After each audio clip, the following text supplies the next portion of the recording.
gente vai para a segunda mesa chamar Rosângela, do DIEESE. Rosângela Vieira dos Santos, técnica do DIEESE. Ela vai falar um pouco sobre o trabalho bancário e a tecnologia, pessoal. Obrigada, Mauro.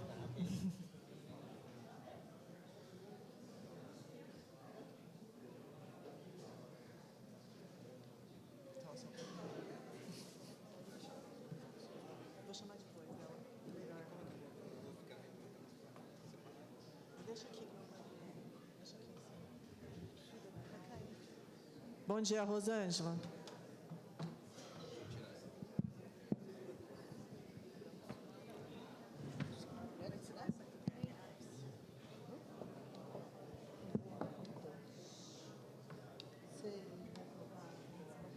Bom, gente, primeiramente, bom dia a todas e todos. Agradecer ao convite, para participar dessa atividade. Pessoal, silêncio, por favor. E agradecer a oportunidade, para falar um pouquinho sobre emprego bancário e questão da tecnologia, digitalização. A Rosângela, o Mauro e a Valesca, acho que já deram um grande panorama do que eu ia falar, então, alguns dados são repetitivos, mas tentar trazer essas informações de uma maneira um pouco mais organizada, e pensando de uma forma para fazer essa discussão desse tema tão importante, tão caro para o movimento sindical. Eu vou colocar aqui o meu tempo para evitar extrapolar.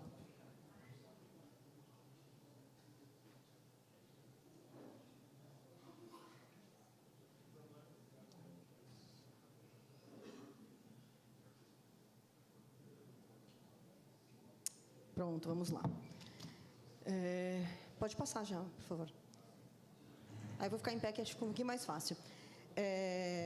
A ideia, acho que primeiro aqui é o seguinte, a gente está falando sobre revoluções tecnológicas, Então, aqui, primeira revolução industrial, século XVIII, segunda revolução industrial, no século XIX. A gente aqui tem um avanço do toyotismo, do que a gente chama de capitalismo de acumulação flexível, a terceira revolução industrial, já no início do século XX, e a gente está hoje no que diz uma quarta revolução industrial. Apesar de dizer quarta revolução industrial, a gente está falando aqui, claro que não é necessariamente na indústria, como isso tem reflexo em todos os setores da economia. Aqui atrás, nessas várias fotos, nesses vários painéis, tem uma foto que me chamou a atenção, sentadinha ali. Bancário não é máquina. Era uma campanha de 2011.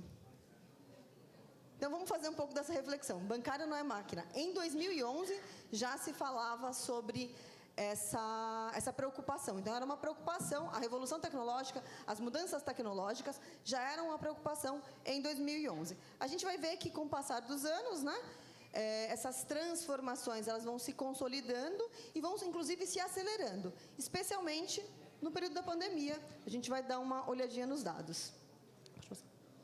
Então, vamos lá. As evoluções tecnológicas e o modo de acumulação capitalista. Aqui é só um preâmbulo. Por que as evoluções acontecem? Por que essas inovações acontecem? As inovações acontecem por um único motivo. Para ampliar a renda, para ampliar a rentabilidade, para ampliar o lucro do sistema capitalista, do sistema na produção de acumulação capitalista. Isso vai acontecer em todos os setores da economia. E, claro, que também no sistema financeiro. Esse processo de acumulação, que a gente está falando cada vez mais flexível, ela vai tornar, por exemplo, cada vez mais comum o uso de tecnologia cada vez mais intensiva, na forma de ampliar, tentar ampliar a produtividade, ampliando a produtividade, com redução de mão de obra. Uma outra característica que é comum, de meados do século XX, então, basicamente, nos anos 70, 1970 para cá, a gente vê esse afloramento, essa consolidação. Então, o uso cada vez mais disseminado das tecnologias, mas também outros recursos, como é o caso de terceirização. Então, são sempre formas de ampliar a rentabilidade. Essa rentabilidade, quer seja por via do aumento das inovações, e diminuição do emprego vivo, pelo emprego morto, mas também uma forma de redução de custos. A terceirização, que também sempre foi muito comum dentro do do emprego bancário, que ainda hoje continua, é uma forma de redução de custos, né? Então, essa acumulação flexível dentro do capitalismo, dentro do modo de produção capitalista, é algo presente em todos os setores da economia e não diferentemente do sistema financeiro. A gente vê que, a partir, especialmente dos anos 70, a economia vai ficando cada vez mais financiarizada, inclusive. E essa financiarização vai ter impactos dentro do modo de produção, dentro da forma de produzir, né? E essa produção é a produção de serviços, né? Serviços bancários, por exemplo, como também nas formas, na organização do trabalho. Pode passar. Essa apresentação depois vai ficar disponível para vocês, tá? Essa quarta revolução industrial, ela tem aqui alguns elementos novos, e esses elementos são todos muito relacionados à tecnologia da informação. Então, o uso de inteligência artificial, Big Data, que é um número grande de informações, grande assim, eu estou falando de... A gente entra no... Isso aí todo mundo sabe quando você vai entrar, por exemplo, pesquisar uma passagem aérea para algum lugar, né? Daqui a pouco você está recebendo lá no Instagram informações sobre o lugar que você está procurando, né? Vão te dar recomendação de hotel, vão te dar recomendação de passeio. Então, isso daí é para a gente ver, ó, é informação. E como essas informações elas estão muito juntas, né? Como elas trabalham com o mesmo ideal, que é uma espécie até de manipulação do nosso ser, né? Manufatura digital, robótica avançada, sistemas de simulação, integração de sistemas, computação em nuvem e também uma relação de cibersegurança, que hoje é um assunto muito caro dentro do sistema financeiro. Pode passar. Aqui é um pouco das inovações, né, do que a gente chama de ondas de inovações dentro do sistema financeiro. Então, a primeira onda foi a onda lá do back-office.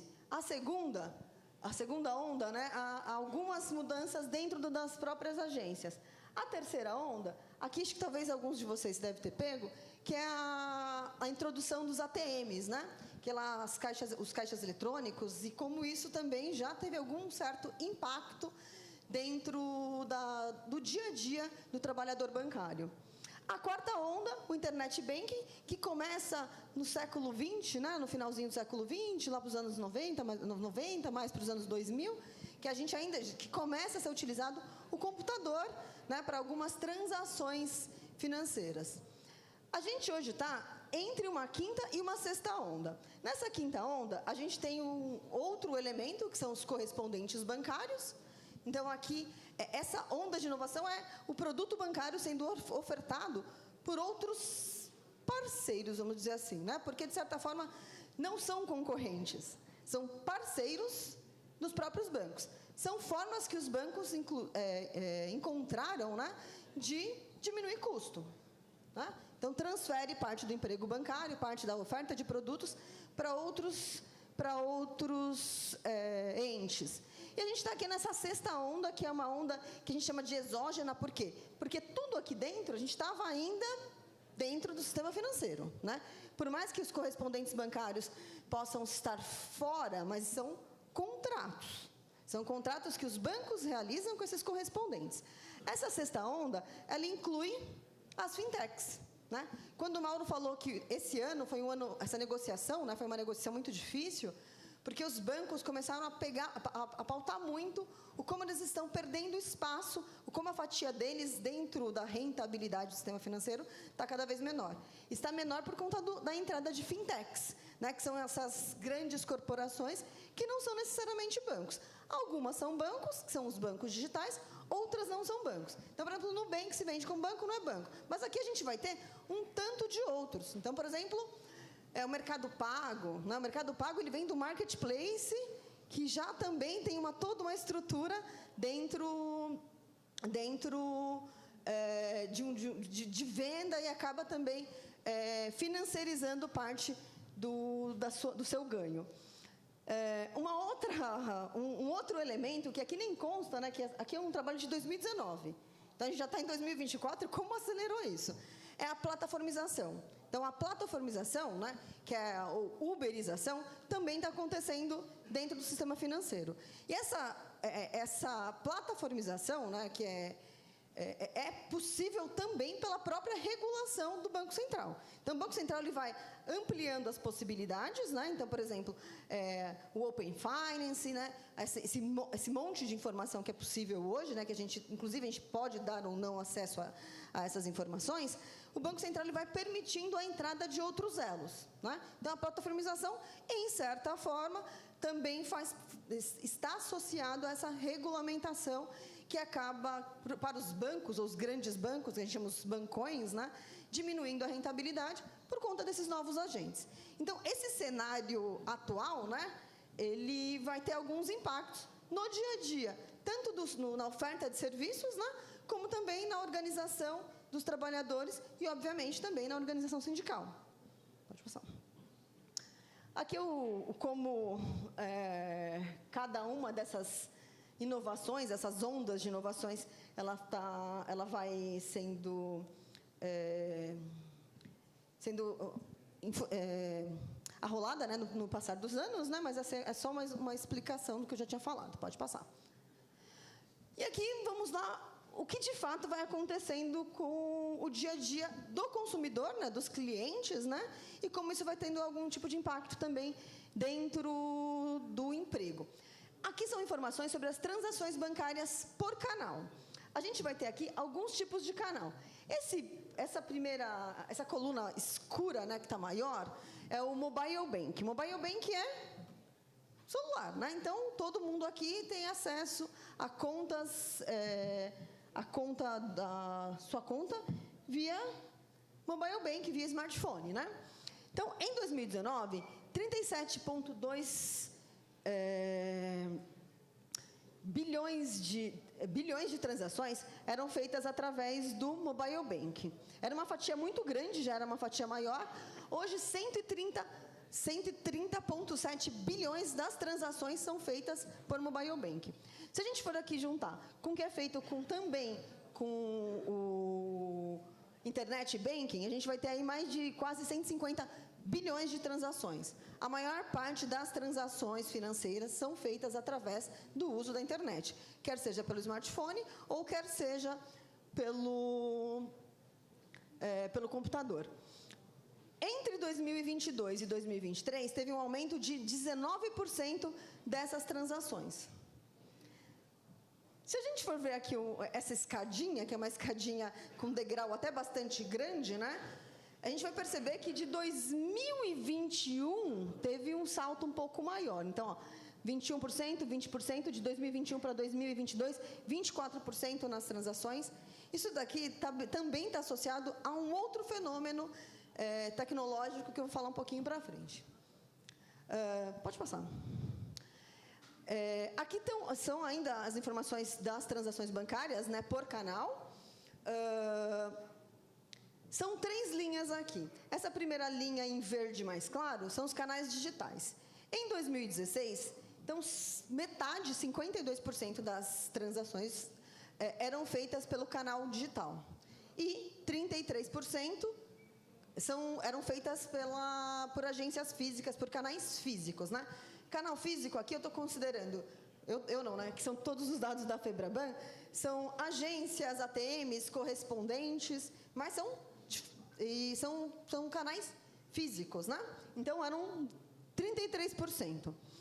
Em 2020, na pandemia, 65% já eram feitas por modo digital e 17% via canais físicos. Em 2023, somente 7% das transações são feitas de forma física. As outras 79% são feitas de forma digital, e a gente tem essa linha em preto que são que são as maquininhas, né? Então são as maquininhas, ou seja, também aqui são basicamente transações de meio de pagamento. 7 em cada 10 transações bancárias são realizadas por mobile, né? pelo smartphone. E grande parte dessas transações, e cada vez mais essas transações têm movimentação financeira. Porque no início, né, da digitalização dos bancos, grande parte dessas transações elas não tinham nenhum tipo de movimentação financeira. Ou seja, era alguém que estava lá consultando seu saldo, por exemplo, tirando um extrato. Né? Agora, cada vez mais, é um número maior de produtos ofertados, então as transações elas acabam ficando cada vez mais presentes nos canais digitais. Pode passar. E aí, aqui são estatísticas do Banco Central. Até então eram dados da FEBRABAN, né? São dados compilados da FEBRABAN, da Federação dos Bancos, e aqui alguns dados do Banco Central. As estatísticas de meios de pagamento, né? De acordo com qual meio. Então, a gente vai ver aqui, ó, o Pix em 2020, essa linhazinha em verde, né? Um verdezinho mais claro, verde água. Ela, em 2020, no começo de 2020, ela não existia. E olha o salto que ela dá. O Pix hoje é uma das maiores formas de transação, né? E 41% de todas as transações é feita através do Pix. Isso é dados do segundo trimestre de 2024. O Sax, 2,4%. Cobrança aí em boleto, que ainda tem que tem a compensação, enfim, talvez tenha um pouco mais de trabalho dentro algumas operações dentro do sistema financeiro, 17%.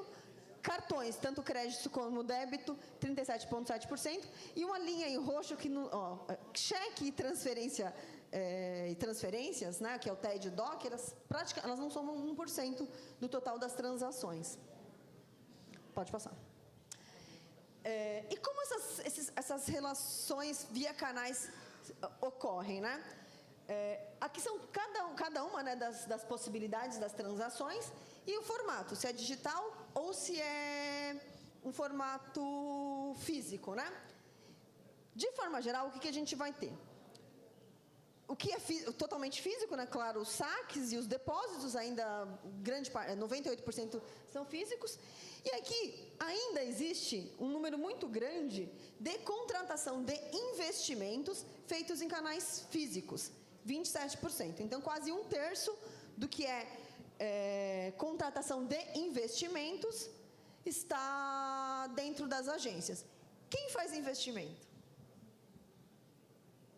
Então, é uma questão para a gente pensar onde os bancos estão focando, né?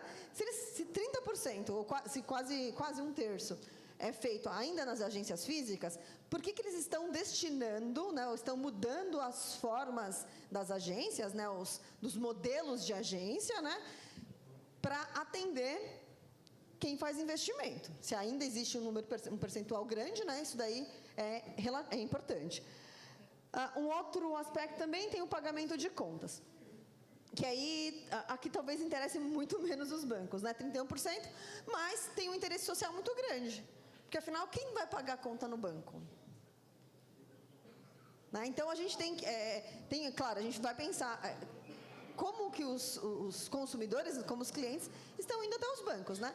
Acho que 31% vão lá pagar boleto, a gente sabe que, de forma geral, esses 31% é forma de uma população mais idosa, uma população mais carente que não tem acesso ao uso do smartphone, por exemplo, né? É bastante comum. E de investimento, faz aí sentido essa busca por clientes com perfil aquisitivo maior. Nesses dois quadros, tem as informações de como que estão algumas transações dentro de agências e também no sistema mobile. Nas agências, acho que vale aqui, ó, contratação de crédito, se manteve, né, 34% do que é feito dentro das agências, né?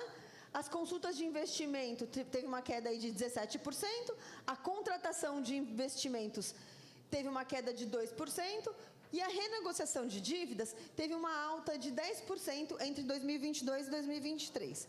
O que aconteceu em 2023?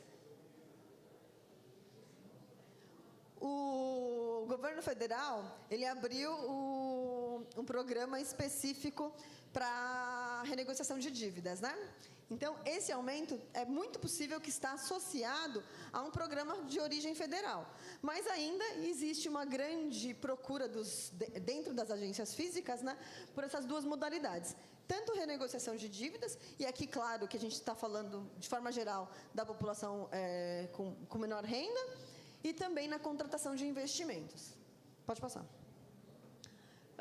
Por que isso é possível? Né? Por que os bancos conseguiram ampliar muito a sua digitalização? Né?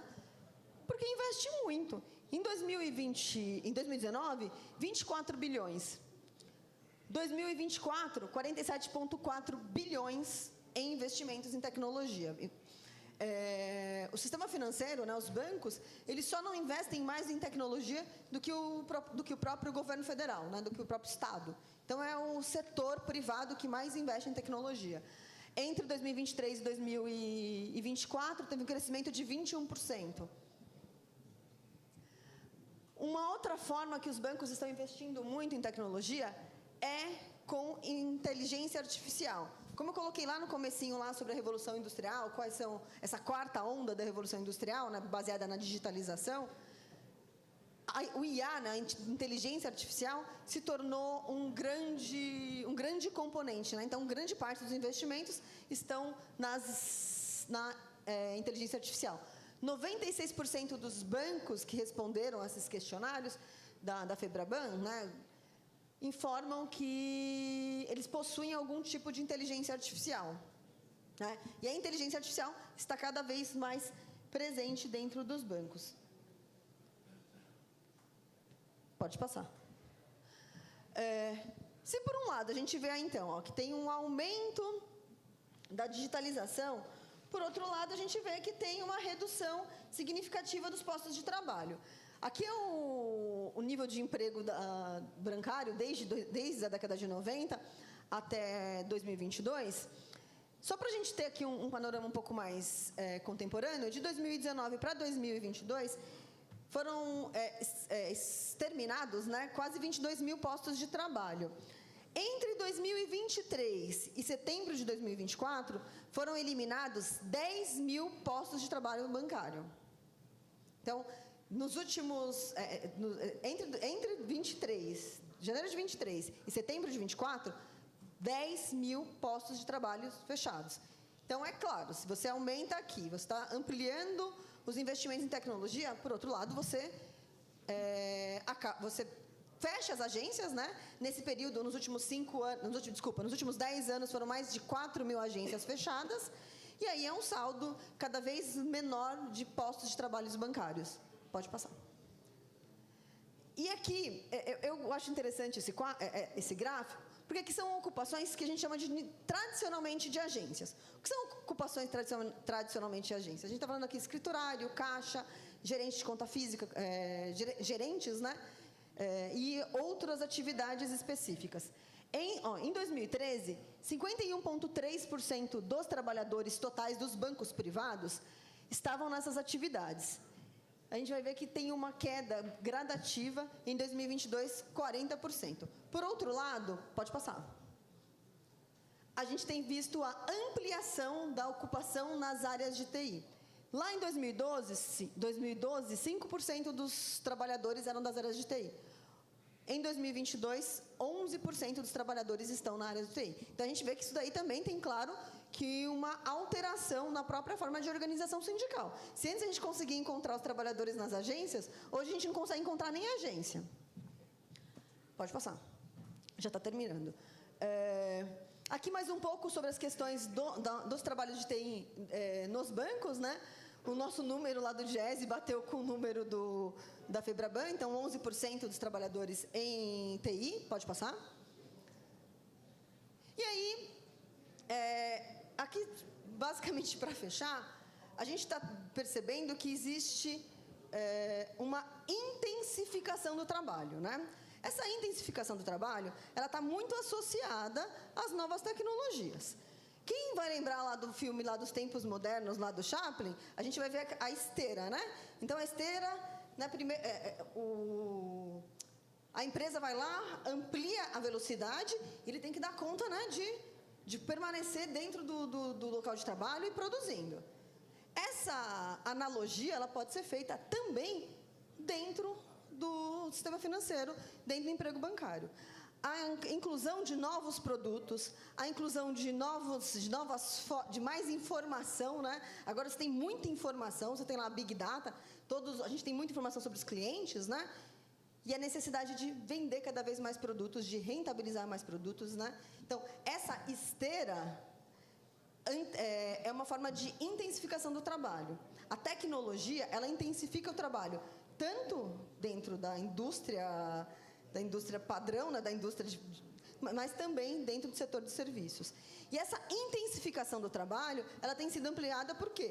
Pela diminuição no número de trabalhadores. Então, a gente vai ver a intensificação da tecnologia e, por outro lado, também a diminuição no número de trabalhadores. Esses dois fatores combinados acabam por intensificar o trabalho, tornando o trabalhador cada vez mais preocupado em atingir as metas, né? E cada vez mais metas. Quando eu falei lá sobre o sistema de acumulação flexível, uma das características é a remuneração variável. A remuneração variável fala assim, olha, a meritocracia, é o neoliberalismo falando, você tem que produzir, você tem que vender mais, você tem que atingir as metas para ter uma remuneração maior, né? Então, esses fatores aliados, eles acabam intensificando o trabalho, tendo maior desgaste dos trabalhadores e também adoecendo mais a categoria, né? Como já foi falado, a categoria bancária representa, não é nem 1%, é menos de 1%, é 0,8% de todo o emprego formal. Porém, nos afastamentos previdenciários, 25%, e nos afastamentos de acidente de trabalho, 4%. Então, aqui, afastamentos por saúde mental. Ah, mas aqui a gente está falando de um setor que tem acesso a médico, que tem acesso a convênio. Se a gente for fazer qualquer tipo de recorte, quando a gente faz um recorte, por exemplo, a gente apresentou esses dados para a FEBRABAN, recorte por ocupação. As ocupações que têm maior afastamento são ocupações tipicamente bancárias. Então, independente dos recortes que a gente faça, o número de afastamentos dentro do setor bancário é bastante gritante, né? E se os outros trabalhadores não têm acesso a convênio médico, acesso a psicólogo, a ter acesso a psiquiatra, por exemplo, para ter um atestado médico e ter o grau de afastamento, isso é um outro problema, né? Mas isso não desmerece ou não tira esse vínculo, né, de que o trabalho bancário está adoecendo a categoria. Pode passar. Aqui são os dados de 2012 e 2022, para a gente ver o quanto tem crescido os afastamentos por saúde mental, né? Então, em 2012, o acidentário 30%, agora é 57% dos afastamentos, o previdenciário de 23% para 40%. Então, tem ampliado. Nos últimos 10 anos, isso tem se ampliado de forma bastante significativa. Pode passar? Aqui mais um dado sobre a consulta, né, que já foi informado, né, como a cobrança, como as metas têm adoecido a categoria. Então, existem outras pesquisas, né, inclusive essa pesquisa com a professora na UNB também revela esse mesmo tipo de desgaste, esse mesmo tipo de problema. E aí, pode passar. Aqui acho que talvez tenha um pouquinho do porquê que a categoria está adoecida. Nos últimos 5 anos, né, de 2019 e 2023, o lucro real, estou falando que aqui é descontado a inflação, caiu 19,7%. Ele vai cair por uma infinidade de fatores, né, inclusive a ampliação de provisão de devedores duvidosos, enfim. Mas vai cair também pela entrada de outros entes dentro do sistema financeiro. Se existe menor lucro, menor rentabilidade, a cobrança é maior, né? Então, os bancos estão perdendo rentabilidade ou perderam... a gente não está falando aqui no setor que não tem lucro. Todos os anos, de qualquer série histórica, a gente vai ver lucro. O que está acontecendo é que eles estão lucrando um pouquinho menos. E esse pouquinho menos está indo para a conta da saúde dos trabalhadores. E aí, o último slide, aqui aproveitando essa discussão que está bastante... Está bastante aflorada, né, que é a discussão da escala 6x1, né, ou redução de jornada sem redução de salários, falar como isso é importante para E aí não vou falar nem somente para a categoria, mas falar de um âmbito geral, como isso é importante frente às novas tecnologias, né? O Keynes, né? E o Keynes não é nem um ser socialista, muito pelo contrário. O Keynes, o economista Keynes, ele é um reformista, né? Lá há 100 anos atrás, né? Um pouco mais de 100 anos, ele falava assim que em 2028 a gente ia ter uma redução de jornada e os trabalhadores trabalhariam em torno de 15 horas semanais. Porque os ganhos de produtividade alcançados por conta da tecnologia iam fazer com que a gente trabalhasse menos.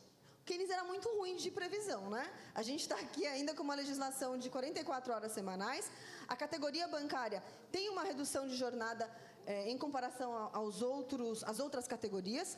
Essa redução foi uma redução por luta, né, pela organização dos trabalhadores, e hoje de novo volta essa discussão.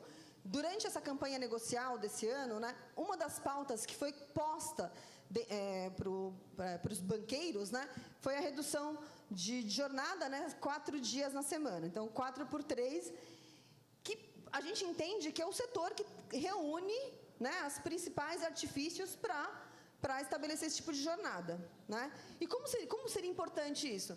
A diminuição do desemprego, né, repartição dos ganhos de produtividade. Lembrando que desde 1988, desde a Constituição Federal, a gente não tem nenhum tipo de alteração na legislação de redução, legislação de jornada. Aumento da demanda agregada, isso aqui é importante para a economia, né? Inclusive, aqui eu vou fazer até a gente não coloquei aqui, mas a importância disso para a lei de igualdade salarial, para o cumprimento. Por quê?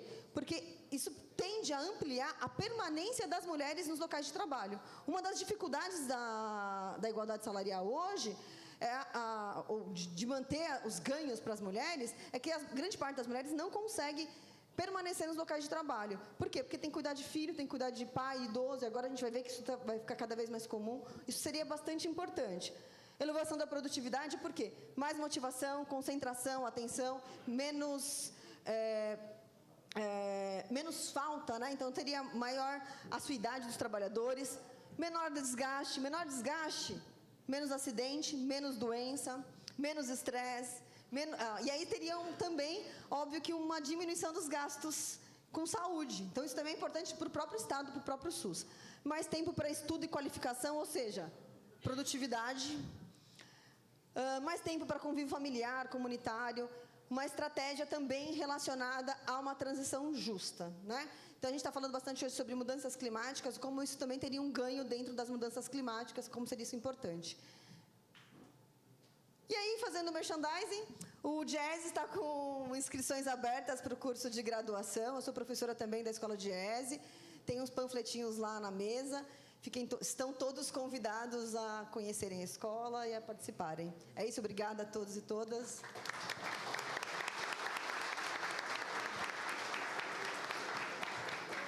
Agradecer a Rosângela, pedir para ela permanecer na mesa.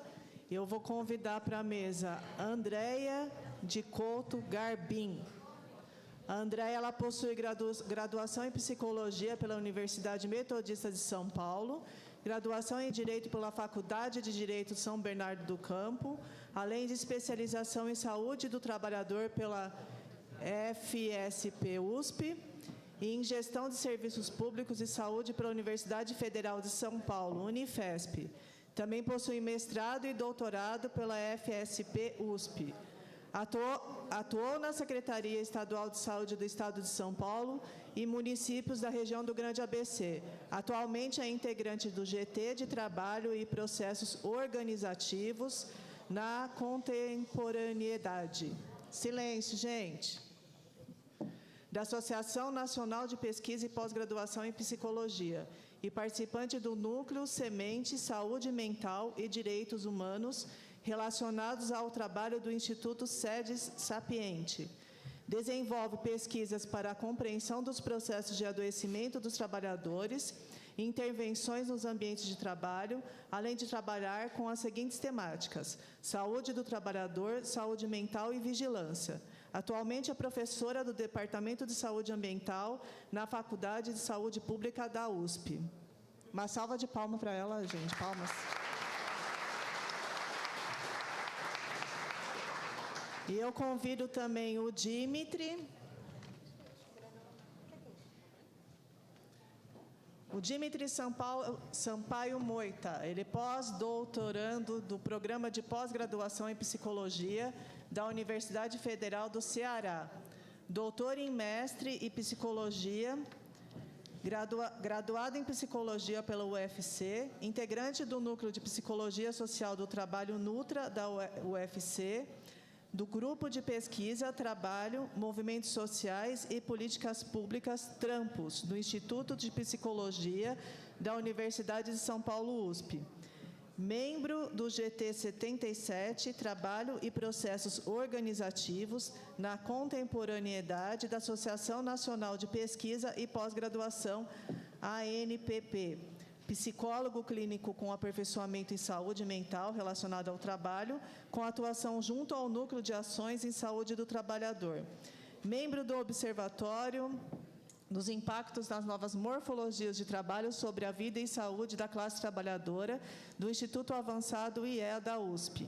Áreas de interesse: Psicologia Social do Trabalho, Uberização, Políticas Públicas, Saúde do Trabalhador, Saúde Mental relacionada ao Trabalho, Clínica do Trabalho, Tecnologia da Informação e Comunicação e Desenvolvimento de Software. Então, esses são os nossos convidados. Obrigada, Dimitri. Eu vou passar a palavra para a Andréia primeiro. Para a Andréia, para ela falar um pouco dessa relação da tecnologia, do adoecimento do trabalhador. Bom dia a todas, todos, todes. Prazer enorme estar com vocês. Prazer aqui, Rosângela, Valesca, duas Rosângelas, né? Dimitri, e compor essa mesa com vocês. Esse mini currículo, gente, eu acho que eu vou lembrar de dizer para não ler, porque a gente fica constrangido, né? Que a gente tem que colocar lá, porque dá aula, tem que colocar um monte de coisa que a gente faz.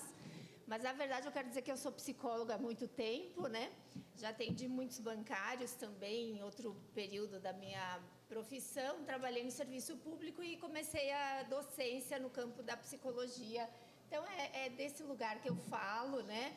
Da experiência como trabalhadora também. E gostaria de dividir aqui um pouco essa experiência com vocês, né?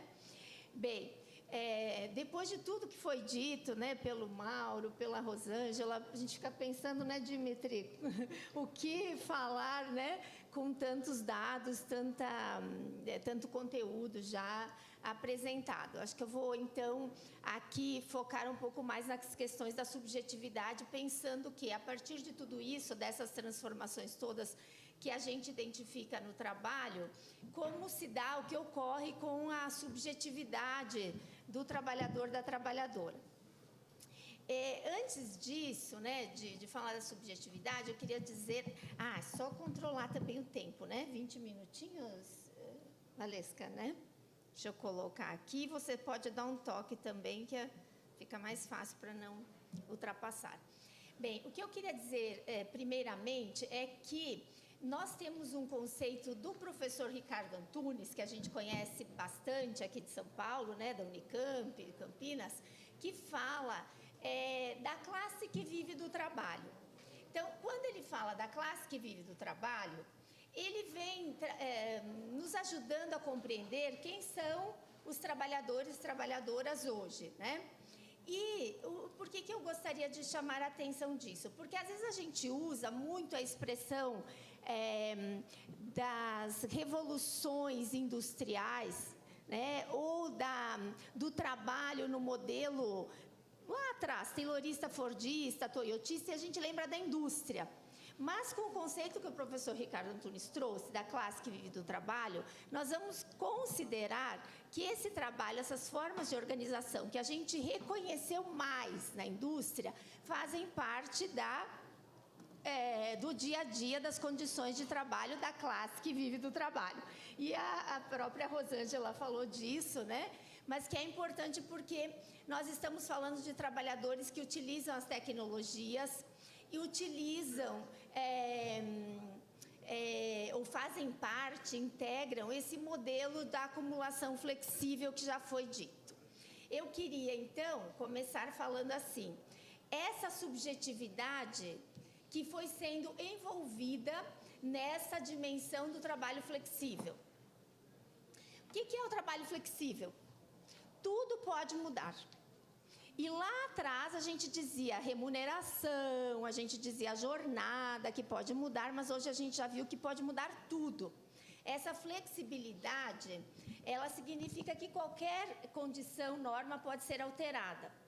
E no sentido da subjetividade, significa lidar com a instabilidade, com a impermanência, né, com outras dimensões do que a gente vinha, né, convivendo e lidando no trabalho, né? Então, o exemplo bem tradicional da jornada de 8 horas, se ela começava às 8 e até às 17, 18, era esse o horário de trabalho para uma o quê? Possibilidade de dedicação full time, o tempo inteiro, né? Então, essa dedicação significa a disponibilidade subjetiva para o trabalho em qualquer horário, em qualquer lugar, de todos os modos, né? Por quê? Porque estará na tecnologia, está no celular, está no relógio, né? Está em todos os acessos disponíveis que nós temos via tecnologia. E essa demanda, né, da subjetividade, então, para essa dedicação, ela é de tempo, e aí muda a noção de tempo, mas ela é também de um envolvimento. É preciso que esse trabalhador, essa trabalhadora, esteja conectado com esse serviço, com esse modelo e tudo mais. Então, o modelo lá do toyotismo, né, lá do século passado, contou também e conta cada vez mais com essa dedicação, essa disponibilidade e esse vínculo afetivo, esse vínculo para o trabalho. Por meio do quê? Por meio de marcas, por meio de logos, por meio de nomes, por meio né, do que atrai, seduz essa classe trabalhadora e também os usuários, né? Só que para a classe trabalhadora, né, é preciso que ela aceite, se submeta a esse sistema. E para isso nós temos treinamentos e treinamentos e treinamentos, não é? Então, moldar, adaptar o comportamento do trabalhador, a subjetividade, essa disponibilidade subjetiva, por meio do uso das tecnologias, mas com o treinamento, com aquilo que ele precisa responder daquela forma. Então, se é o sorriso na voz, é o sorriso na voz. Se é a resposta, né, de um determinado jeito para contatar o cliente do banco, né? Como é que o gerente vai falar com o cliente? Estudando o perfil daquele cliente. É um perfil conservador? É um perfil jovem? É um perfil... E aí, esse trabalhadora bancária precisa se adaptar a esse modelo, moldar o seu modo de trabalhar para poder contatar e tal. Lá no final é para atingir meta, é para aumentar a lucratividade, não há dúvidas disso. Só que as estratégias que são utilizadas, elas demandam desse lado subjetivo, demandam dessa disponibilidade. É necessário que esse trabalhador se submeta a isso.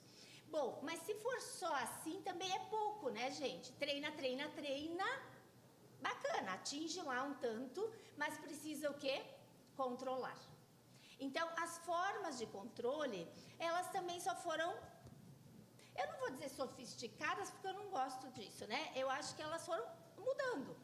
Porque lá do Chaplin, né, que tinha o controle, lá a gente vê no filme, que tem o controle com o relógio e tal, agora nós temos as outras formas de controle.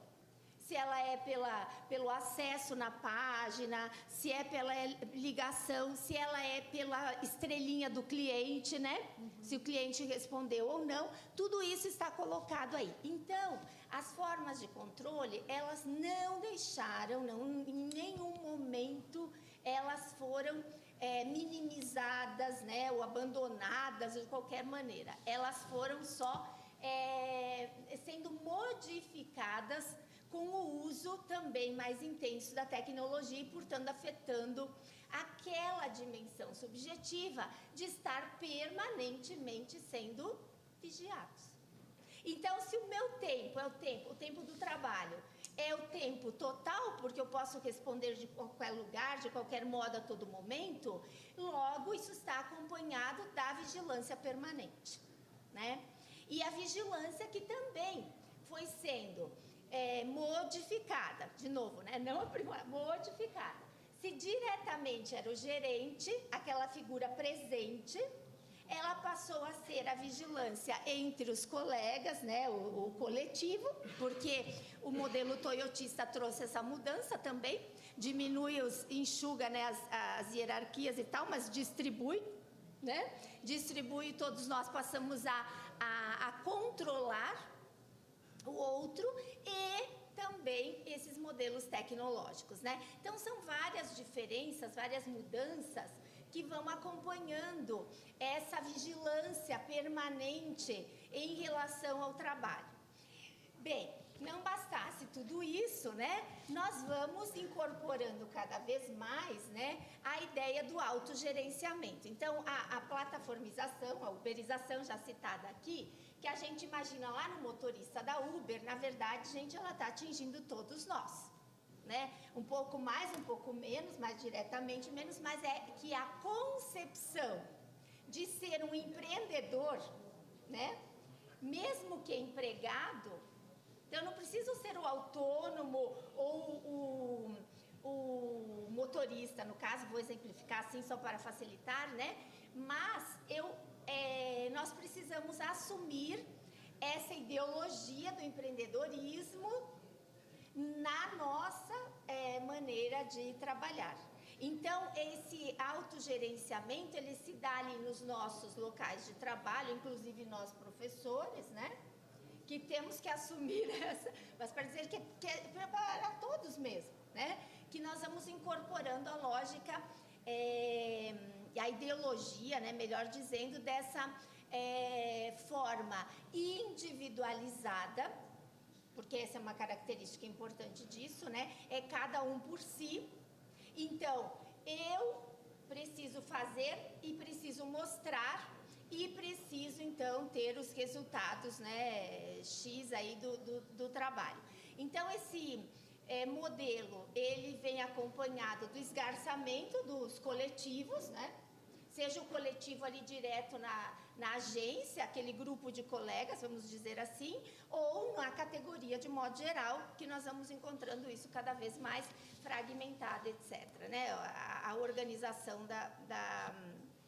do trabalho.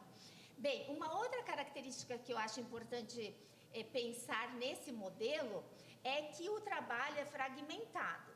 Bom, André, isso não tem nada de novo. Verdade, não tem nada de novo, porque já se conta com trabalho fragmentado. Só que eu acho que tem uma característica que é interessante, que essa fragmentação, ela vem acompanhada daquela alienação e também limitação no poder de agir do trabalhador. Por quê? Porque eu quero dizer com isso para vocês. O trabalhador, ele passa a usar a tecnologia, mas até um determinado limite. Ele não sabe operar todo aquele sistema. Então, é a mesma noção da peça lá da indústria, que o trabalhador faz uma parte, né? Então, esse processo, ele vem acompanhado dessa alienação no trabalho, dessa limitação do poder de agir, de compreender o trabalho, de desenvolver, que afeta essa condição de trabalhador, né? Então, se eu posso, vejam que interessante, se eu sei operar o sistema além daquilo que eu estou atendendo o cliente, muitas vezes eu sei, mas eu não posso. É um trabalho impedido. E outras vezes eu não sei e aí aquela passa para outra área e assim por diante. Então, nós vamos encontrando diversas formas também dessa fragmentação do trabalho com a tecnologia, com o uso dessa tecnologia. De modo que essa subjetividade, né, que vai sendo impactada por uma limitação na sua capacidade, na sua compreensão, no seu desenvolvimento, como pessoa, como trabalhador, como aquele que pode aprender mais, que pode se desenvolver mais, etc. Mas fica impedido, fica limitado e corresponde a essa fragmentação. Então, vejam, é o individualismo na ação coletiva, na ação com os outros, seja categoria ou seja grupo, pares, etc. E é a fragmentação daquilo que retira, que exclui ou que vai embotando a própria expressão do trabalhador. Então, nesse sentido, quando nós falamos da subjetividade, né, de que subjetividade nós estamos falando, nós temos que levar em conta isso, que tem práticas de controle muito cotidianas, né, muito presentes no trabalho. Nós temos essa hierarquia rígida presente no trabalho, né? Ela muda, ganha outras formas, mas está aí. Nós temos uma ameaça constante, que é a ameaça do desemprego, mas é a ameaça também, vejam se vocês concordam comigo, do que? Dessa tecnologia fluida, dinâmica, muda o tempo inteiro, não é? Não sei se vocês têm esses relatos, essa experiência, você acessa a página num momento, daí no outro já mudou, né? Uhum. Então, essa mudança, isso também é ameaçador. Não que nós não possamos lidar com isso, nós seres humanos. Acontece que isso está no plano da insegurança no contexto da sociedade que a gente vive, do trabalho que a gente vive. Então, a gente tem essa ameaça no uso das tecnologias e isso a favor da gestão do medo, da gestão assediadora, né? Vai formando esse conteúdo aí para pensar nos modos de gestão do trabalho, né? Bem, a competitividade nunca deixou de existir, não, né? Só estamos lembrando que é um ambiente de trabalho competitivo e individualizante, né? E que tem um outro também elemento que a gente vai vendo uma autoculpabilização. A gente vai lidando com aquelas situações no trabalho em que as pessoas utilizam, os trabalhadoras utilizam estratégias para dar conta do trabalho com todas essas características que nós estamos falando.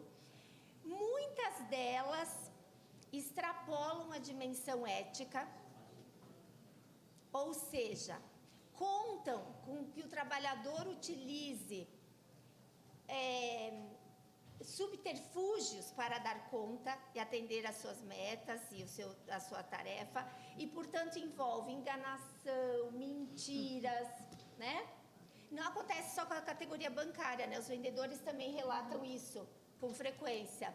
Tem que enganar aquele senhor idoso para introduzir, né, um produto, né, uma venda de produto, e com isso atingir lá as metas. O que nós chamamos de sofrimento ético-político, porque envolve essa dimensão ética da vida, né?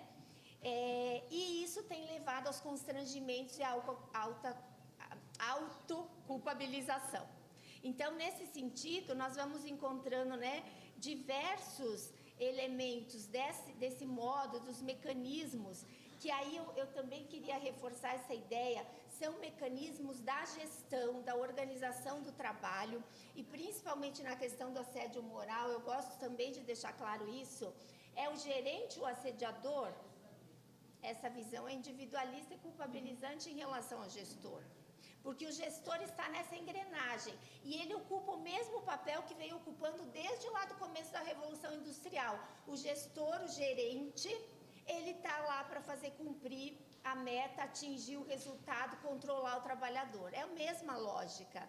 Assim foram criados os gerentes, a gerência científica, e também foram criados os RHs, as áreas de gestão de pessoas, que ganham esse nome bonito, né?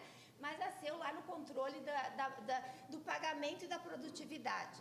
Então, são estratégias que estão lá, né, na origem dessa forma capitalista de trabalho que nós estamos, com as mudanças todas que a gente identifica, mas que vão incorporando os elementos da tecnologia, da inteligência artificial e tudo mais, mas não vão, né, gente, mudando a lógica do o objetivo da empresa capitalista, que é o lucro e a produtividade, daí ganha nomes, etc., né, rentabilidade ou outra coisa rara e tal, e por aí afora. Bem, eu queria também falar mais uma coisinha, que é a seguinte, em relação ao acolhimento, que foi falado hoje aqui na mesa, né? Acolhimento é uma palavra que nós usamos no SUS, é um dispositivo, uma tecnologia do cuidado que a gente ama demais, vou dizer assim, né? Ou seja, a gente preza demais o acolhimento, por quê? Porque nós mudamos a lógica da triagem numa unidade básica de saúde, em qualquer serviço, gente, pode ser até no hospital. A gente mudou a lógica de separar, ó, você para cá, você para lá, para acolher. Então, é um conceito que a gente tem, assim, é muito caro para o cuidado e a saúde. Não me parece que as empresas conseguiriam fazer isso. Então, eu acho que é um uso do próprio conceito a ser cuidado. E por que eu quero dizer que eu acho que a empresa não consegue, nem o banco, nem ninguém? Porque, principalmente no contexto da certificação desse selo, agora que a gente tem de saúde mental, principalmente nesse momento, mas antes já era, as medidas são paliativas utilizadas pelas empresas para cuidar de saúde mental. E o paliativo ora não fala, não expressar o que sente, ora é a perseguição, e ora são as massagens, etc., que eu costumo dizer, quem não gosta da yoga, da massagem, todo mundo, só que isso não resolve. Então, a questão é, você está usando para quê uma medida de saúde, saudável, perfeito, mas que não se aplica para a saúde mental dos trabalhadores. Então, no que diz respeito a como intervir, o que fazer no campo da saúde mental para os trabalhadores, sem considerar mudanças, possibilidades de negociação e vou usar uma palavra, né, de autonomia, de controle no trabalho, sem pensar nisso, nós não estaremos falando de saúde mental, né? Aí vocês poderiam dizer assim, bom, Andréia, você está em outro mundo, né? Isso não existe. Não, quero dizer o seguinte, gente, podem ser mudanças de um caráter mais geral, como foi exposto pelo Mauro, né? Da categoria, das convenções, perfeito, e podem ser mudanças no cotidiano, nas estratégias que eu vou chamar aqui micropolíticas, que são importantes para o cotidiano de trabalho. Então, ter negociações que envolvem as questões de saúde nesse espaço micropolítico, né? Mas que são negociações na forma, no modo como o trabalho está sendo executado, organizado, elas são importantes para a questão de saúde imediatamente, né, gente? Naquela demanda que a pessoa está tendo diretamente. Então, nesse sentido, eu diria assim, que é um momento também crítico, e já para encerrar, em relação ao que se fala de saúde mental e o que pode se propor, para que a gente não acentue ou reproduza essa lógica, vou usar entre aspas, da certificação dos modelos paliativos, né? Nós temos um colega, né, o Mário Ferreira, ele chama do ofurô corporativo, né? Que oferece aquela lista enorme de coisas boas de saúde, mas que não são para as mudanças efetivas no campo do trabalho, para a classe trabalhadora, para o dia a dia, né? No sentido tanto da prevenção quanto da intervenção do cuidado, etc. Eu fico por aqui, agradeço a oportunidade e, diante das falas maravilhosas, eu espero ter contribuído um pouquinho, porque já foram bem abrangentes.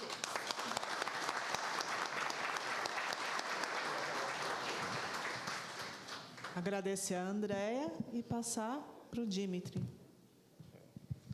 Gente, muito bom dia a todas e todos e todes. Eu me chamo Dimitri Moita. Eu agradeço pelo convite de estar com vocês hoje. Está sendo um evento extremamente interessante. Eu acho que um esforço coletivo de ampliar a nossa compreensão sobre a saúde mental das trabalhadoras bancárias. E uma felicidade, né, dividir essa mesa com a Andréia, com a Rosângela, agradecer pelas falas da Valesca, da Rosângela Lorenzetti e Vieira e do Mauro. De certa forma, meu trabalho fica mais fácil por ser o último, mas eu peguei vocês na hora da fome, né? Então, vamos com calma. Também estou com fome. Na conversa que a gente teve antes de fazer essa mesa, eu fiquei num acordo com a Andréa dela entrar mais nesse aspecto da subjetividade, como vocês viram, e eu falaria de um aspecto mais macrosocial. Então, eu peço desculpas porque eu vou dar uma volta, mas faz sentido e eu vou tentar não entediar vocês nesse momento tão delicado. Mas eu fiz uma escrita e eu faço intervenções de vez em quando.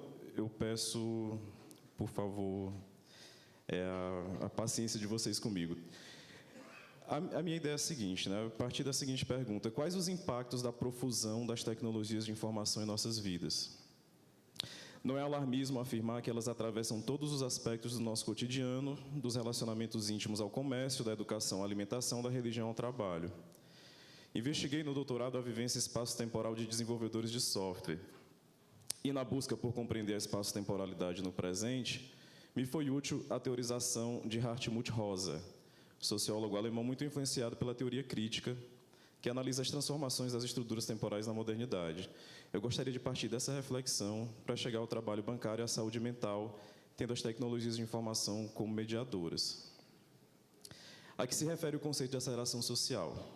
Nas conversas cotidianas, há diversas formas de expressar a sensação de aceleração. A lida da vida de cada um é descrita como os corre. Essa é uma expressão que eu aprendi aqui em São Paulo, eu sou cearense.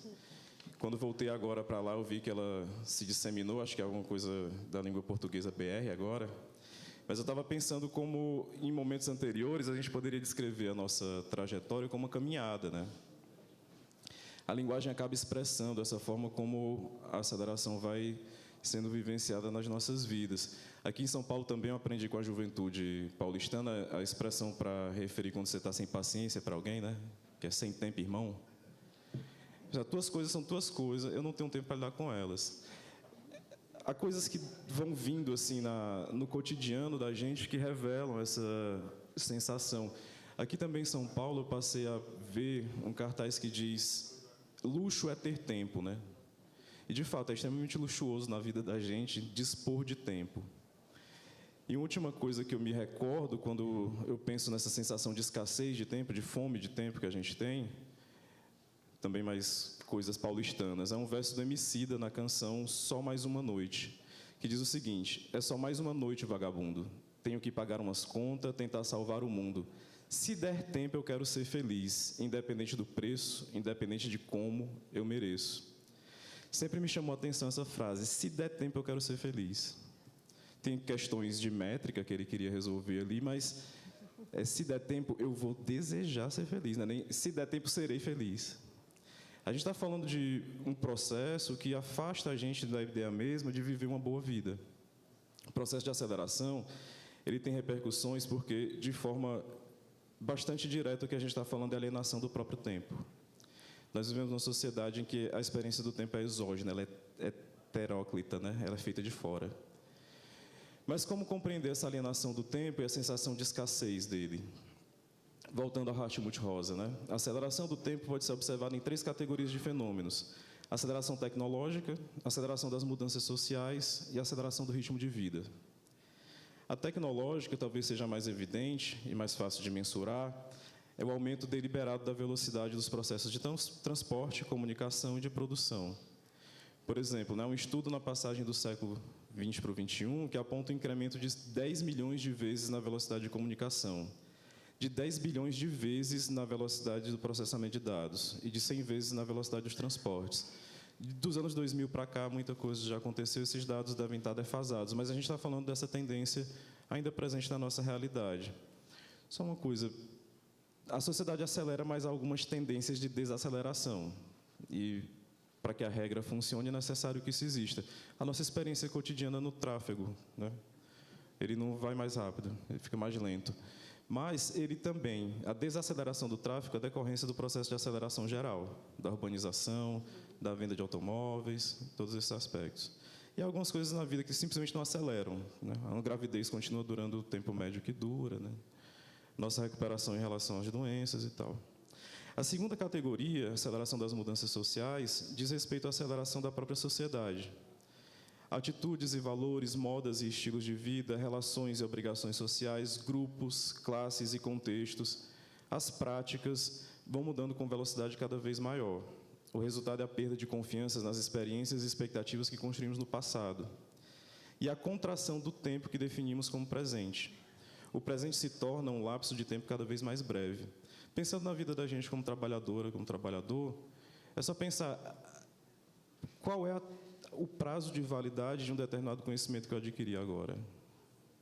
Por quanto tempo eu posso estar seguro de que esse conhecimento, essa formação, é útil para dar continuidade à minha carreira, né?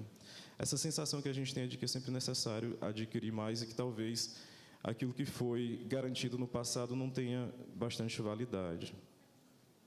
A velocidade de mudança de instituições sociais como a família e o padrão ocupacional das pessoas passa de uma lógica intergeracional no início da modernidade, geracional na modernidade clássica e intrageracional na contemporaneidade. Isso quer dizer o quê? Até 1850, pensando na Europa Ocidental, as famílias transmitiam o modo de construir família e também transmitiam as ocupações. Então, é muito comum, por exemplo, né, o telhadeiro, filho é telhadeiro também. Quando a gente passa a modernidade operária, que é descrita aqui na Revolução Industrial, a gente, principalmente a partir da segunda, era muito comum que a geração seguinte adotasse uma nova profissão e não necessariamente havia uma transmissão tradicional como havia no momento anterior. E o que a gente está falando agora é de um processo de transformação que acontece dentro da vida dos indivíduos. Os colegas que trabalham com orientação de carreira estão hoje diante de uma demanda muito grande de pessoas que estão passando por processos de reorientação de carreira. Estão fazendo transição de uma determinada carreira que foi elaborada, pensada, desejada durante o processo de desenvolvimento, mas agora ela não faz mais sentido diante do mundo. Então, isso descreve um processo também de mudança muito rápida dentro da própria sociedade. E, por fim, o terceiro aspecto é a aceleração do ritmo de vida, que se relaciona com a escassez de tempo e pode ser definida como o incremento do número de episódios de ação ou experiência por unidade de tempo, ou seja, é a consequência do desejo ou da necessidade de fazer mais coisas em menos tempo. O dia continua tendo 24 horas, né? A gente continua tendo todas as demandas fisiológicas que a gente tem, mas o que acontece concretamente é que a gente precisa fazer mais coisas. A gente come mais rápido, a gente dorme menos, e a gente se comunica menos com as nossas famílias quando comparados com os nossos antepassados. E somos uma sociedade de pessoas multitarefa. Há muitos afazeres e as horas do dia permanecem as mesmas. Assim, a gente faz de tudo a um só tempo, não necessariamente bem ou até o fim. Para o Rosa, uma sociedade, o Hartmut Rosa, uma sociedade de aceleração se caracteriza por um aumento do ritmo de vida, apesar das taxas de aceleração tecnológica tão impressionantes que a gente observa. Contudo, isso apenas sistematiza as transformações que observamos. Uma teoria crítica deve explicar por que tais transformações acontecem. E a explicação do autor parece útil para o debate da gente. Ao refletir sobre quais os motores da aceleração social, ele adverte: a tecnologia em si não é a causa da aceleração social. Ela é certamente uma condição facilitadora, mas não pode ser causa. O que eu estou querendo dizer? A gente tem a impressão de que nós somos capturados por esse processo, como se a tecnologia viesse do éter cósmico, né, de fora, e impactasse a sociedade, como se fosse uma espécie, né, de projétil. Mas, na verdade, a gente está falando de um processo que acontece na teia de relações sociais. Então, é importante, por implicação, que se entenda: a tecnologia não é o motor de transformação, ela é veículo do processo. Então, as causas da aceleração social estão na concorrência, na promessa de eternidade e no ciclo de aceleração. Vou descrever cada um deles. O primeiro deles, a concorrência, é o princípio organizador do sistema de mercado capitalista competitivo. Ela determina a aceleração social de modo geral e a aceleração tecnológica especificamente. Presente em praticamente todos os âmbitos da vida, da produção à reprodução, a concorrência define os limites e as qualidades das relações entre os estados, as empresas e as pessoas. No mercado capitalista, a concorrência impõe às empresas a necessidade de estar sempre à frente, de submeter suas similares às perdas ou no limite de tirá-las do mercado. Para as trabalhadoras e trabalhadores, surge o imperativo de constante atualização, de busca por maiores cargos ou poder. Do contrário, o ostracismo ou a demissão se insinuam como sombras presas aos nossos passos. Só o sucesso proveniente da superação dos demais garante, mais ou menos, a sobrevivência no mercado. E, por isso, há que correr mais rápido para ficar no mesmo lugar. O que eu estou falando aqui, essa é a determinação. A gente não pode pensar em civilizar o processo capitalista. No melhor dos cenários, a gente pode pensar em domá-lo. É extremamente importante entender isso. A gente está falando de uma sociedade que se constitui à revelia do nosso desejo na ideia de competição. Por mais que a gente busque solidariedade, é um determinado momento em que se revela a necessidade de competir. Então, esse processo é o fundamento da estrutura capitalista de relações. É importante ter isso em mente. O que a gente está falando aqui, com tudo que foi trazido, é da necessidade de constituir as lutas cotidianas. O horizonte que a gente precisa ter adiante é uma humanidade que prescinda da concorrência, da competitividade, para que seja mais humana. A promessa de eternidade, o segundo motor, é um motor cultural. Numa sociedade secular como a nossa, a ideia de vida eterna é transformada em uma vida repleta de experiências e capacidades desenvolvidas. A gente não está esperando, de maneira geral, na nossa cultura, ir para o céu, mas a gente está esperando gozar na Terra uma vida plena, que seria como que a promessa do pós-vida. As propagandas atuais ecoam o marketing. Quem pede rap tem mais tempo para cuidar de si. Proprietário quinto andar só se preocupa com o que realmente importa. Peça iFood, aproveite o tempo com os amigos. Por fim, o ciclo de aceleração é a dinâmica interna do processo que nos nossos dias impulsiona a si mesma. É como dizer que nossa sociedade se acelera porque é acelerada. Para lidar com o aumento do ritmo de vida, ocorrem mudanças sociais na família e nas ocupações, ou são criadas, pelo menos do ponto de vista argumentativo, novas tecnologias. Estas, por sua vez, fomentam novas formas de trabalhar, o que implica nas estruturas espaço-temporais. É um ciclo, Cada um vai puxando o outro. Compartilho essa análise porque acredito que ela possui pelo menos dois valores. Primeiro, revela a natureza macrosocial de transformações que afetam as pessoas em seus modos de vida e em sua saúde. A alienação do próprio tempo constitui o fundamento do desgaste intenso que experimentamos cotidianamente. Não se trata apenas de uma incapacidade de reparar o desgaste produzido pelo trabalho, mas uma limitação da capacidade de humanizar-se. A promessa de eternidade, motor cultural da aceleração, expõe a natureza íntima da relação que constituímos com o tempo. Desse ponto de vista, seria imaturo afirmar a mera necessidade de nos esforçarmos individualmente por negar a aceleração, já que a natureza estrutural das relações capitalistas impõe uma lógica coletiva de subordinação e submissão. Segundo, e talvez em decorrência do primeiro aspecto, o desafio que temos diante de nós é de puxar o freio de mão do sistema capitalista e de suas implicações ecossistêmicas danosas. Há que empreender lutas que ataquem aqui e ali o imperativo de aceleração social. Isso nos leva, finalmente, ao trabalho bancário e à saúde mental. Ser o último também me faz... Vamos pensar em ecoar as palavras das colegas, alguns dados aqui que são da mesma fonte que já foi citada. Os estudos sobre o trabalho no setor apontam dados alarmantes. A exploração dos bancários se aprofunda. Na tendência generalizada de terceirização, no drástico enxugamento de quadros, o número de bancários no Brasil tem diminuído nos últimos anos. Desde 2019, os bancos fecharam 3.216 agências bancárias. Esses dados são do sindicato, Entre 2020 e 2022, os 5 maiores bancos fecharam 2.563 agências. A redução do número de agências é acompanhada também da eliminação de postos de trabalho. Em 12 meses, esses dados são de agosto de 2024, o setor bancário eliminou 3.325 postos de trabalho.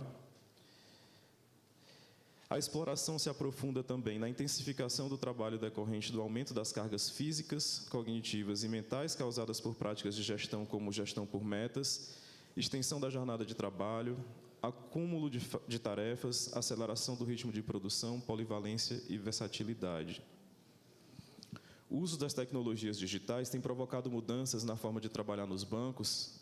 Ainda de acordo com o sindicato, a digitalização dos bancos tem resultado em um novo perfil de contratações. Isso foi apresentado pela Rosângela. Tem mais profissionais de tecnologia e de informação, como programadores, analistas e gerentes de produto.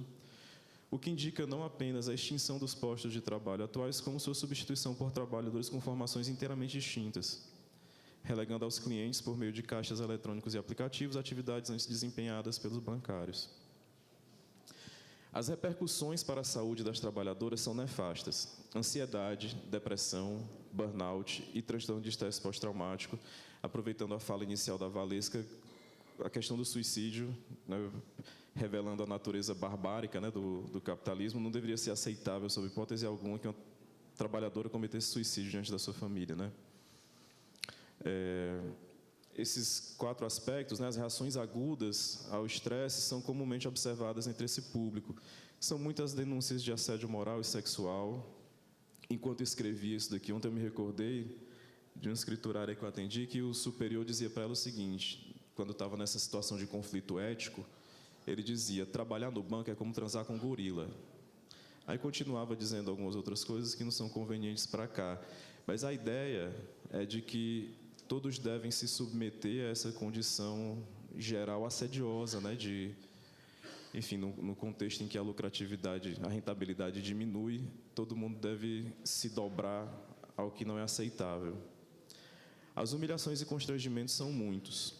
Há estudos que tratam do sofrimento ético-político, de ter que mentir, de vender produtos financeiros a grupos de renda inferior, para os quais a venda é vetada, e outras burlas a que essas trabalhadoras são forçadas para bater metas e garantir a crescente acumulação de capital dos acionistas.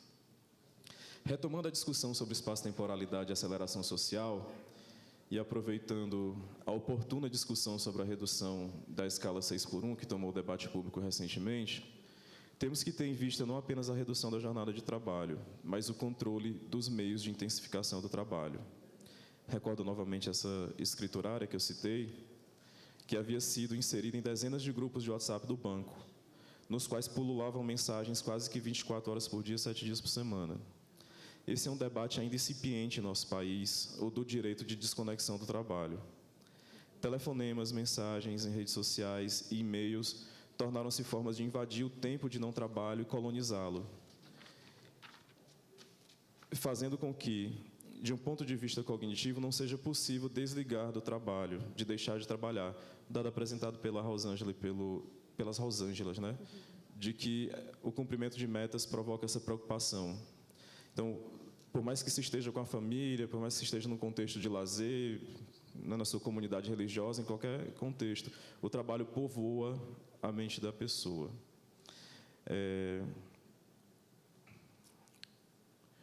Do ponto de vista cognitivo, não seja possível desligar do trabalho de deixar de trabalhar.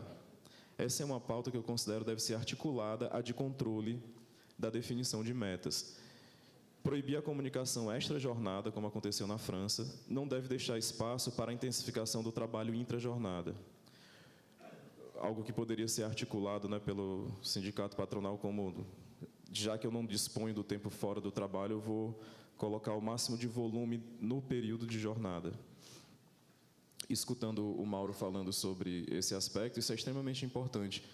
É nos contextos de trabalho, no cotidiano de trabalho, em que a gente consegue fazer as transformações mais relevantes do ponto de vista da saúde das pessoas, né? Discutir as metas, permitir que as pessoas ingressem nos espaços onde elas são definidas, conseguir, de alguma forma, né, domar essa ânsia de lucratividade, é um aspecto extremamente importante. É necessário separar o tempo de trabalho do tempo de vida e garantir que o tempo de trabalho seja aceitável, seja algo que não desgaste inteiramente a pessoa. Aí aqui tem o outro aspecto que eu retorno àquilo que falei sobre a questão de domar o capitalismo. A tecnologia, da forma como tem sido empregada nos contextos de trabalho, isso foi revelado tanto pela Rosângela como pela Andréa, tem sido utilizada, sobretudo, como ferramenta de controle do tempo das trabalhadoras e da sua produtividade. O que a gente está falando aqui é uma inversão dessa chave e fazer a tecnologia funcionar a nosso favor. Quando a gente estava fazendo o debate sobre uberização, se vocês pararem para pensar, a gente tem uma capacidade de regular esse trabalho de uma maneira incrível. Porque eu sei a rota que o trabalhador faz, ela pode ser registrada no Waze, né? No Google Maps, enfim. Eu sei exatamente o tempo que a pessoa trabalha, o tempo que ela está disponível, o tempo que ela está logada. Tudo isso poderia ser utilizado através da tecnologia como recurso para regular o trabalho, para garantir a vinculação de direitos e todas as coisas que a gente precisa garantir. Mas, na verdade, ela está sendo utilizada para o contrário. Essa mudança de chave a gente não vai conseguir fazer se a gente achar que a tecnologia é ela mesma o motor. O motor é a concorrência, é o capitalismo na sua forma de constituição. Eu não quero fazer parecer que tenho respostas para a situação alarmante que descrevi apenas brevemente, ecoando também as colegas, pois eu estou certo de que o protagonismo das mudanças necessárias compete à classe e a seus representantes em luta. Mas acredito que o debate sobre o tempo e sua qualidade merece atenção e pode contribuir para tomar decisões e compartilhar rumos. Para concluir, gostaria de relembrar o sociólogo e crítico literário brasileiro Antônio Cândido, que pensava, aspas para ele, acho que uma das coisas mais sinistras da história da civilização ocidental é o famoso dito atribuído a Benjamin Franklin, tempo é dinheiro. Isso é uma monstruosidade, tempo não é dinheiro. Tempo é o tecido da nossa vida, é esse minuto que está passando. Daqui a 10 minutos eu estou mais velho, daqui a 20 minutos eu estou mais próximo da morte. Portanto, eu tenho direito a esse tempo. Esse tempo pertence a meus afetos. É para amar a mulher que escolhi, para ser amado por ela, para conviver com os meus amigos, para ler Machado de Assis. Isso é o tempo. E justamente a luta pela instrução do trabalhador é a luta pela conquista do tempo como universo de realização própria. A luta pela justiça social começa por uma reivindicação do tempo. Aspas, eu quero aproveitar o meu tempo de forma que eu me humanize. A conquista do próprio tempo é o caminho para a desalienação das trabalhadoras. É o caminho de construirmos uma humanidade maior, em cada uma de nós e para o nosso gênero. Essa procura não deve ser jamais esquecida em nossa luta. Agradeço a escuta de vocês.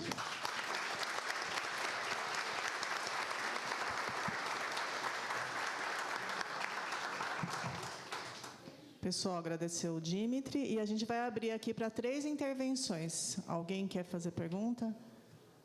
A Vanessa, depois o Marcelo. Mais alguém?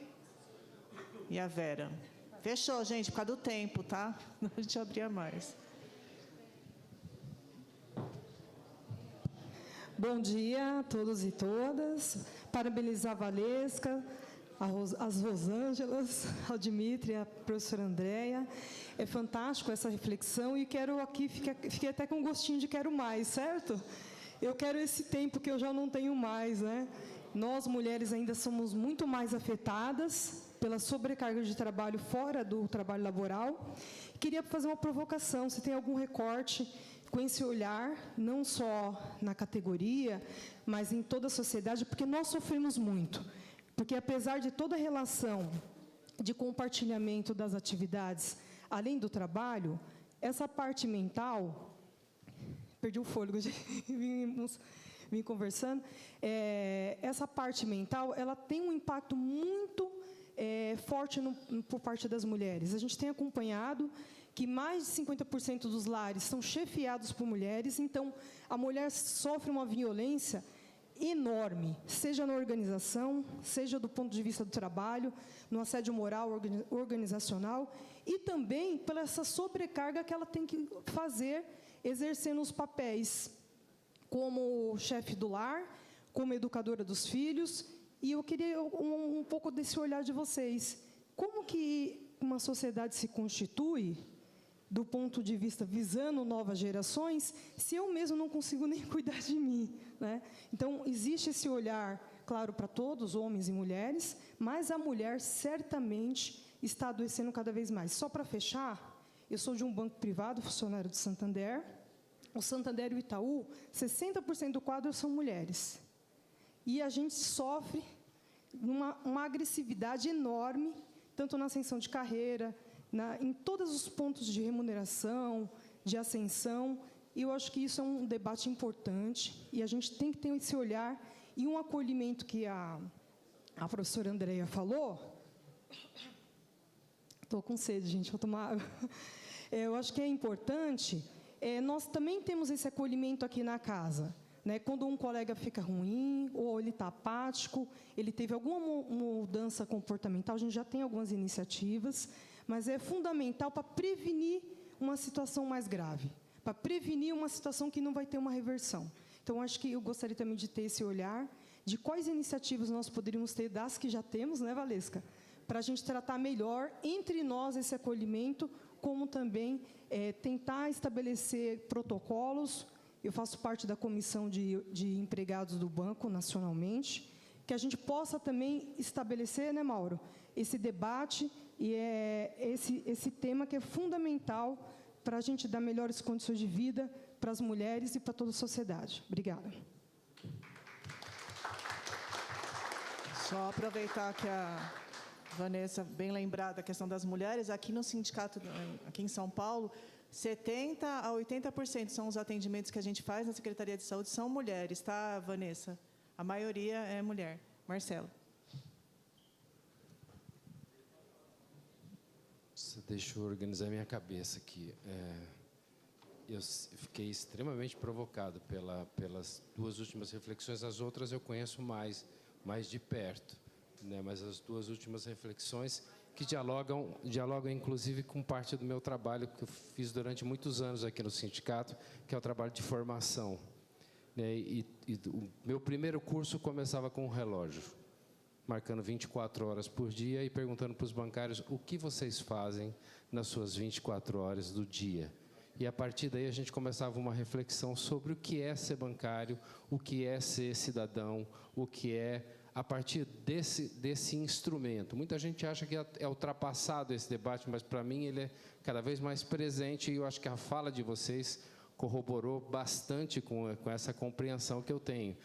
O que a gente faz, o que nós somos, para onde a gente está indo. E aí isso me leva a uma questão que me chamou a atenção na fala da professora, que é a mentira como prescrição, né? E essa coisa do adoecimento político e ético. Eu tenho pensado sobre isso, pensando na seguinte questão: você tem um adoecimento ético porque você aceita a mentira como parte do processo, então, eticamente, você é uma contradição entre fazer o bem, fazer as coisas de maneira correta, de maneira ética, é uma contradição, e ao fazer isso, ao ser obrigado a fazer isso, isso gera um adoecimento em você, se você tiver um comportamento pessoal que nega essa questão. De outro lado, há um grupo muito grande na categoria, e a gente é o que a gente faz, o trabalho transforma a gente, que aceita essa coisa, assimila isso, e isso leva a uma dificuldade gigantesca do trabalho sindical depois, porque a aceitação do individualismo é a negação das ações coletivas, e aí é muito difícil para a gente colocar questões no sentido contrário, da construção de uma situação contrária a isso. Então, essa é uma coisa que me chama bastante atenção, quer dizer, como lidar com esse adoecimento, com essa aceitação desses processos, né? E a aceitação desses processos leva a ele à casa dele, leva ele às relações familiares, leva ele à vida, a também utilizar esses processos. Portanto, a mentira e a enganação e a sacanagem que é aprendida no contexto corporativo passa a ser a lógica geral da sociedade, e aí a gente tem, por extensão, um adoecimento da própria sociedade. Me chamou a atenção essa questão do 6 por 1, que, de alguma forma, ela está ganhando uma visibilidade. E eu acho que a apresentação do 6 por 1, que, assim, mais tempo, isso é doloroso, a gente precisa de mais tempo, essa forma de trabalho é mais dolorosa, etc. Tem um debate forte na sociedade, e que, eu não sei, eu acho que a forma de apresentação está sendo um pouco mais leve. A gente está falando não de simplesmente reduzir a jornada de trabalho, mas a gente está falando de precisamos mais tempo com a família, precisamos mais tempo de lazer, precisamos mais tempo de... E talvez a abordagem sindical, e aí para fechar a minha fala, que talvez não leve a lugar nenhum, sempre a preocupação que está na minha cabeça é como nós acessamos esse ser humano, que é o bancário, para a gente poder tirar ele dessa situação de transe, dessa situação de ganho que a empresa fez com ele, para levar a ele a um outro patamar de entendimento das coisas. Então, que tipo de diálogo que a gente faz? como é que a gente pode conversar com ele para que ele nos ouça? E aí talvez isso remeta a uma estratégia sindical de falar sobre qualidade de vida, de falar sobre o que é ser humano, de falar sobre os desejos mais diferente do discurso clássico da luta de classes, tentar modular um pouco para chegar até ele, para depois a gente fazer uma discussão mais política. Desculpem, eu não cheguei a lugar nenhum, mas são essas coisas que me suscitaram a fala de vocês. A Vera.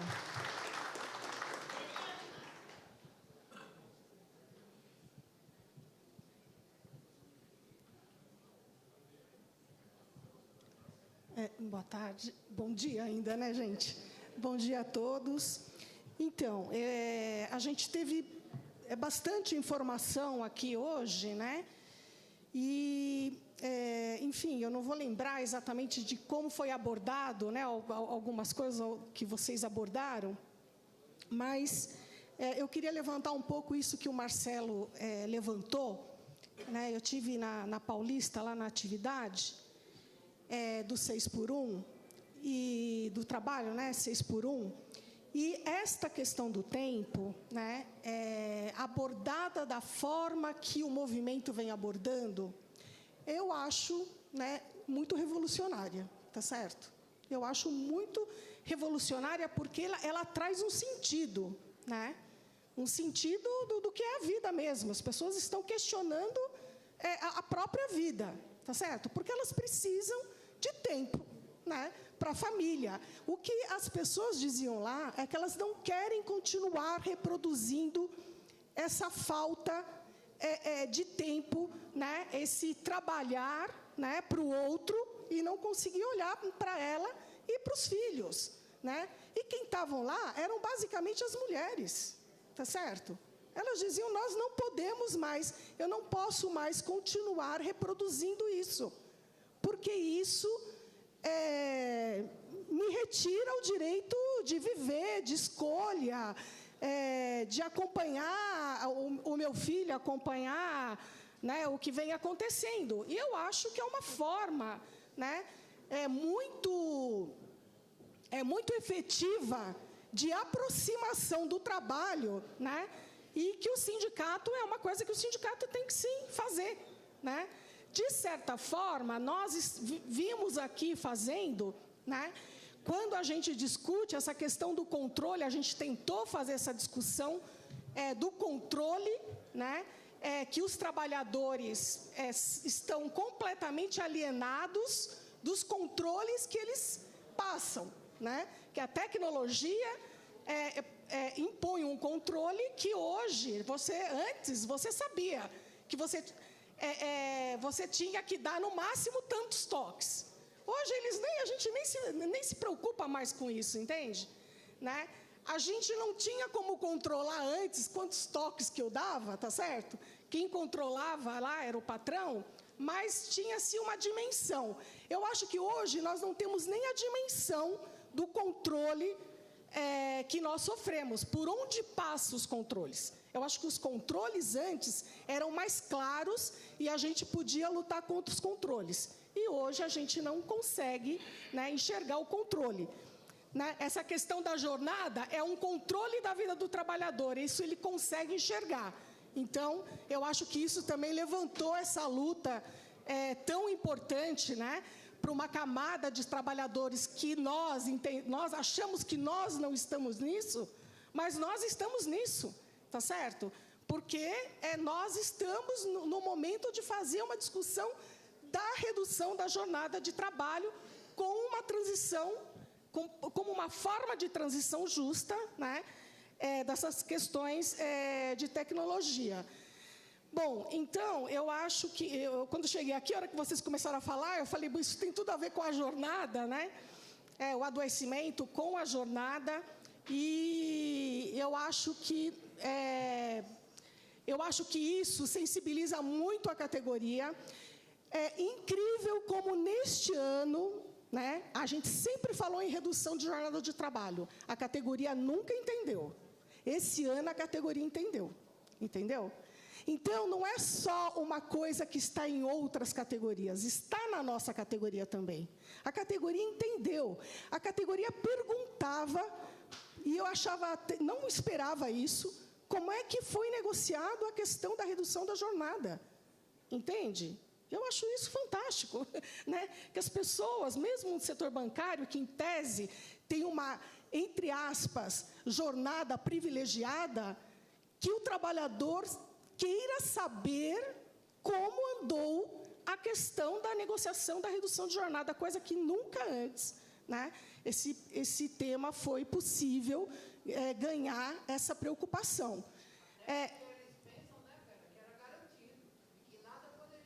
Isso, até porque... Sim, até porque tem tudo isso, toda essa questão, né, dessa mudança que eles vêm acompanhando e que eles entenderam que é isso. Essa coisa fluida, nada é garantido mais, nem a jornada que as pessoas achavam que era, né, uma coisa divina que veio do céu e ninguém vai mexer, né? A jornada do bancário, a questão do sábado e domingo, né? Isso também ficou claro que não era assim. Bom, mas, enfim, eu acho que a gente tem muita coisa aí para fazer e para pensar. É importante que a gente coloque esse tema, né, e que a gente faça essa discussão.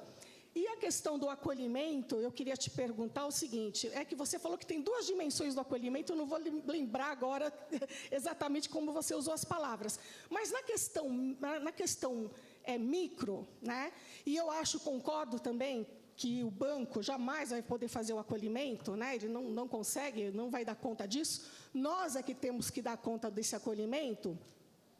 Se essa questão... e eu quero só saber se eu entendi corretamente, porque eu penso assim, nós não podemos penalizar, né, às vezes, o gestor, como às vezes a gente quer fazer, né? Falar que o gestor é o responsável, e individualizar, né, como muitas vezes a gente tende a querer fazer. Algumas vezes é necessário, mas a gente tem que entender o contexto. Mas, se a questão de você ir para o local de trabalho, parar, eu vejo isso como um acolhimento, né? Às vezes, a gente acha que isso é muito extremo, entende? Que isso é extremo, que isso é a última coisa que eu tenho que fazer, porque é o extremo. Mas esse é o acolhimento que o trabalhador quer, né? E que é no micro, porque eu não vou mudar. Às vezes a gente não quer fazer, porque a gente acha que isso não vai mudar nada, porque a gente para a agência todo dia, né? Mas para a pessoa que está ali, né, é uma resposta muito efetiva, no sentido de que ela foi ouvida, entende? Né? E certamente a gente sabe que vai ter que voltar dali uns meses, né? Porque melhora uns dias e volta tudo como estava antes. Mas, do ponto de vista do acolhimento, né, da conversa, eu acho que é uma questão importante e que a gente tem que entender isso também, até para valorizar a atividade que a gente faz e que, às vezes, a gente acha... entra na banalidade, porque nós temos que ficar repetindo sempre, né? E é importante que a gente faça, eu acho, se eu entendi, eu queria destacar isso aqui. Obrigada, viu? Obrigada, Vera. Rosângela, primeiro. Pode ser? Acho que aquele microfone... Tudo bem. Bom, eu estou aquecida para o acolhimento, acho que eu vou começar de trás para frente, então, né? Bom, primeiro que eu tenho assim, que dizer que eu sou super favorável a acolher, né, as pessoas, ou seja, é quase que dizer ser humano, né? Assim, em outras palavras.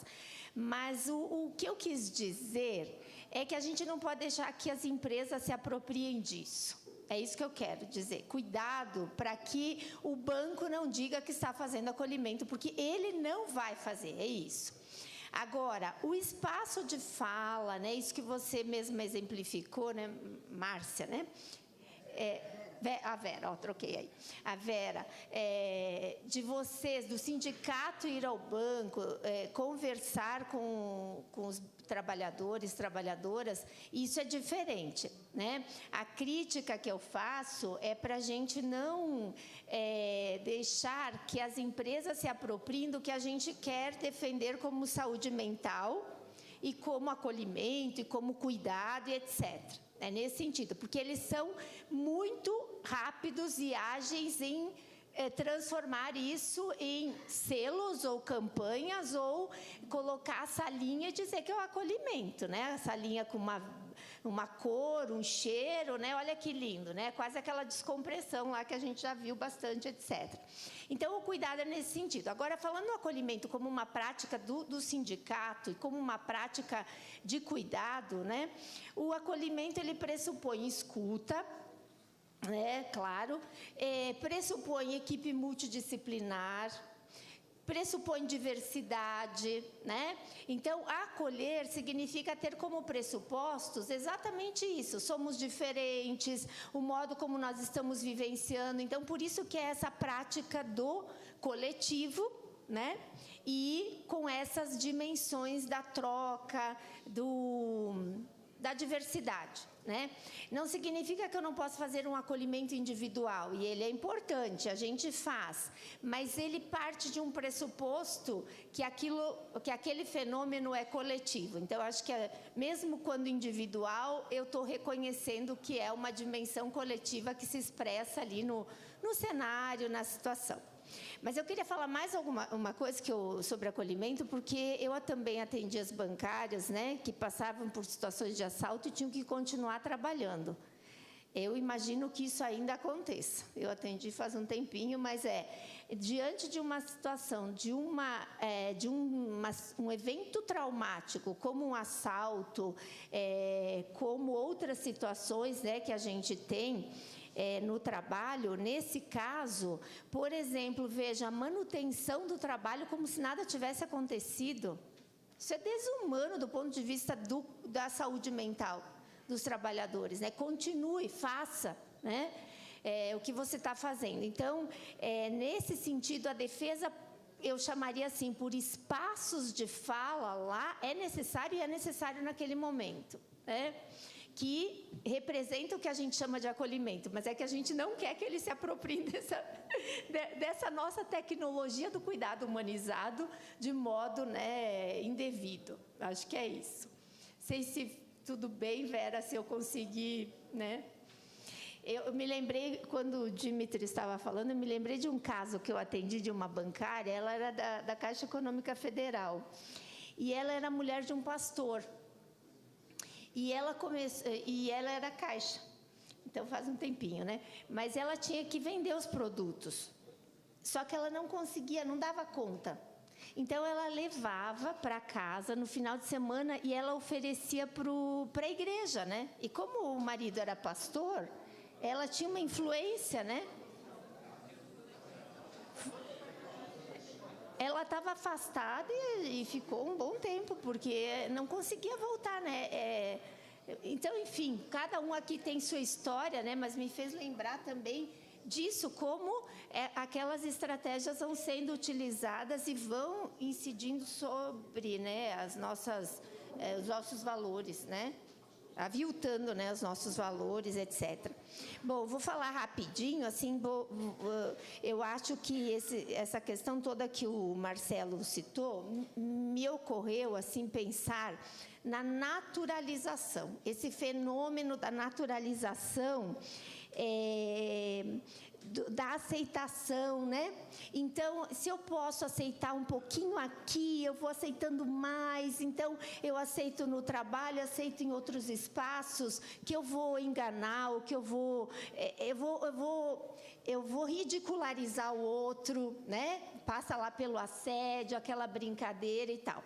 E sobre a naturalização, eu acho que é um fenômeno que a gente consegue identificar quais são os mecanismos que vão acontecendo para que ela aconteça. E um deles é a coisificação, né? É diminuir a dimensão humana e valorizar abstrato, né? Um material, né? Quer dizer, um não humano. Então, a coisificação ela está muito ligada, né? Esse fenômeno da alienação, e eu acho que daí também a naturalização está ligada assim a generalizar, né? Todos fazem, todo mundo é assim. Não é assim, né?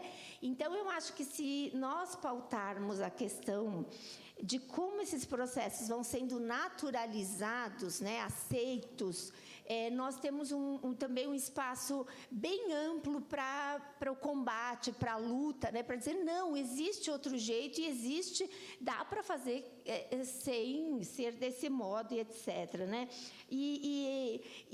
O que eu acho que é um desafio é porque tudo é apresentado como sedutor, né? Tudo é muito mágico, né? Nessa lógica das redes sociais, dos espaços, assim, tudo é muito sorriso, né? Tudo muito lindo, tudo muito sem o enfrentamento, o conflito, a frustração, a tentativa que dá certo, que não dá, né? Estou pensando assim de modo genérico, mas acho que é um pouco por aí que me ocorreu. E em relação à questão da Vanessa, dos recortes aqui de gênero das mulheres, né? Bem, seria um tema bem amplo, porque envolve toda a desvalorização do trabalho doméstico, né? Do cuidado. Mas eu acho que, assim, para dizer que é um tema que nós estamos cada vez mais colocando em debate, né? Acho que esse é o caminho que a gente pode pensar para mudar um pouco como tem sido visto o papel da mulher e todas essas questões de gênero mesmo. Mas o que também eu acho que, de novo, recai aqui sobre o trabalho é que, no trabalho, nós temos as grandes discriminações, né? De cargos, salários e... Aqui nós temos, então, um debate bem importante. Não quero minimizar as questões outras, né, da sociedade, mas acontece que nós temos essas situações. E eu falo disso me lembrando de uma outra situação que eu vivi. Eu dava uma aula num sábado à tarde, num curso de gestão de pessoas, assim, essa questão do RH e tal, mas eu falava exatamente da cultura e tal. Então, eram mulheres, principalmente as alunas, colegas que trabalhavam nas áreas de gestão de pessoas, no RH, e que diziam com muita naturalidade, né, que sim, a mulher não poderia, se afastasse por conta da gravidez, para ter o bebê e tal, não poderia ascender do mesmo jeito, porque eram 6 meses fora da empresa. Eu disse, eu não acredito que vocês estão dizendo isso. Né? Então, ou a gente causa alguns choques assim de confronto dessas ideias, porque está assim naturalizado que nós estamos, né, fazendo com que alguém perca, né? Que alguém perca dinheiro, que alguém fez mais, né? Que no caso os homens continuaram trabalhando, etc. Ou seja, a gente tem que questionar demais tudo isso e questionar esse papel, né? Esses papéis de gênero, essa situação. Mas acho que a gente tem um momento interessante dos movimentos sociais, etc., para construir isso, continuar, né? Construir essa discussão. Eu vou repercutir a fala do Marcelo, né, em relação ao movimento, a PEC, né, pelo fim da escala 6x1. Esse movimento se torna mais evidente agora, porque, né, foi acolhido pela deputada federal Erika Hilton, mas ele já de um ano para cá surge de uma maneira que é interessante de observar. Assim, o Rick Azevedo, acho que todo mundo conhece o movimento VAT, né, Vida Além do Trabalho. Ele compartilha no TikTok um desabafo. Ele trabalhava, acho que, como atendente de farmácia, né, Maria? E chega um dia, ele percebe que várias coisas do que estão sendo prometidas não estão acontecendo. Primeiro, ele não tem tempo para viver. E eu já trabalhei 6x1 e só me dei conta depois que eu estava vivendo dessa forma, porque eu sou professor e a gente é iludido. Ele se dá conta de que não estava conseguindo cuidar da vida, e ele não é do Rio de Janeiro, né? Ele foi para o Rio de Janeiro e percebe que estava trabalhando muito, e aquilo que estava sendo prometido de que ele vai ascender, isso não acontecia. Na verdade, ele estava cada vez se desvalorizando mais, né? Como ser humano e tal. Isso é um aspecto extremamente interessante, porque quando a gente vê hoje, né, o que aconteceu na Avenida Paulista, quem estava lá na sexta-feira, a gente vê isso que, acho que foi o Marcelo que comentou, né, ou a Vanessa, muitas mulheres, organizações, né, sindicais, movimentos sociais, partidos, torcidas organizadas, que é sempre super interessante ver palmeirenses, corintianos e são paulinos em fila, assim, um atrás do outro. E é transversal, né? A gente está falando de várias categorias de trabalhadores que estão nos serviços, no comércio, tem um potencial muito grande. Se a gente olhar esse processo, né, esse 1 ano que vem lá do TikTok do RIC, até o que está acontecendo agora, tem algumas coisas aí que a gente pode se inspirar. Capacidade de comunicar dentro do espaço em que as pessoas estão, que é o espaço virtual. Ele é extremamente espontâneo naquele primeiro momento. E talvez tentar forjar isso não seja um caminho bom. Mas tem uma coisa que me chama bastante atenção. Quando eu estou falando sobre tempo, né, quando o RIC aparece no mesmo dia, ele já começou a circular entre nós. Mas para as pessoas que estão vivendo, apareceu o TikTok do RIC, apareceu 6 milhões de outros TikToks com, enfim, né, alguma fofoca, um cachorro dormindo de barriga para cima, essas coisas. Ele tem que competir com tudo isso. Mas o que é interessante, assim, sob o risco de estar falando sobre algo enviesado por causa da minha condição profissional. A gente está falando de uma categoria que está enfrentando um processo de adoecimento mental muito, muito agudo. E estive em outra situação com Valesca, Júlio, Peterson e mais alguns colegas, discutindo sobre isso. O sindicato está sendo um espaço de acolhimento para muita gente. Porque às vezes você não tem um nome para dar para a coisa que você está vivendo. E aí vem uma colega organizada, sindicalista, e diz, isso que você está experimentando é um processo de assédio moral. Aí tira da pessoa a culpa, faz compreender o processo dela de vítima. E esse processo vem com um grande adoecimento, um grande sofrimento. E tem outra coisa que é extremamente importante, assim, a gente, quando está estudando sobre saúde mental, quando a gente vai para a prática clínica, a gente percebe que existe uma mudança na condição do indivíduo em relação ao próprio sofrimento, ao próprio adoecimento, quando ele assume uma postura ativa no mundo. O sindicato tem um caráter terapêutico, se vocês pararem para pensar. Lutar tem um caráter terapêutico. Eu posso continuar adoecido, eu posso continuar precisando de medicamento, de acompanhamento psicoterápico, psiquiátrico, todas essas coisas, mas me envolver no espaço onde eu luto de maneira solidária com os outros por uma tentativa de transformação dessa realidade, é algo que muda a forma como a gente se posiciona no mundo e se posiciona em relação a si mesmo. Então, o que eu estou pensando eu acho que o que tem muito potencial, mais uma vez, sob o risco do viés profissional de ser psicólogo, é falar com as pessoas sobre saúde mental, que você não precisa, na condição que está vivendo, você não precisa de medicamento, você precisa de mudar o seu trabalho, né? E talvez isso não venha por dádiva, né, por concessão, mas por luta. Era isso que eu queria compartilhar.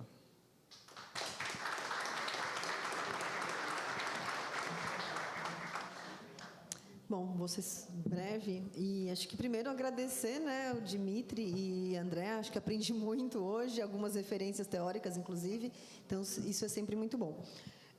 Pensando assim em caminhos, talvez tentando dialogar um pouco mais com o que o Marcelo colocou, falar sobre a importância e a valorização da negociação coletiva, né? Então, lembrar que, por exemplo, a PLR da Convenção Coletiva não está atrelada à meta, então foi um grande ganho da categoria bancária. O direito à desconexão, que está previsto na Convenção Coletiva. A inclusão do termo assédio moral, que pode parecer muito pequeno, mas começa a trazer uma maior notoriedade, né? uma maior preocupação acerca do tema.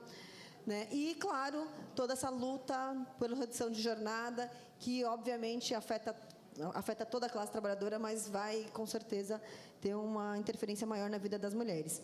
E também na valorização da coletividade, né? Então, o sindicato é um espaço de organização sindical, um espaço de organização dos trabalhadores na valorização do coletivo.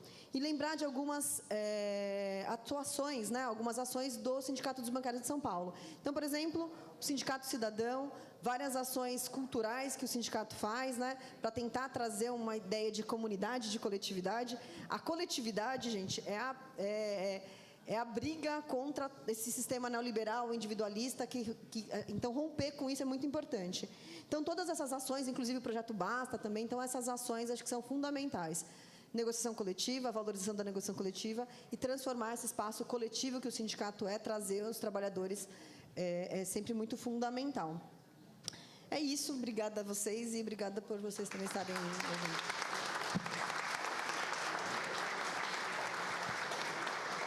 Agradecer a Andréia, o Dimitri e a Rosângela, obrigada.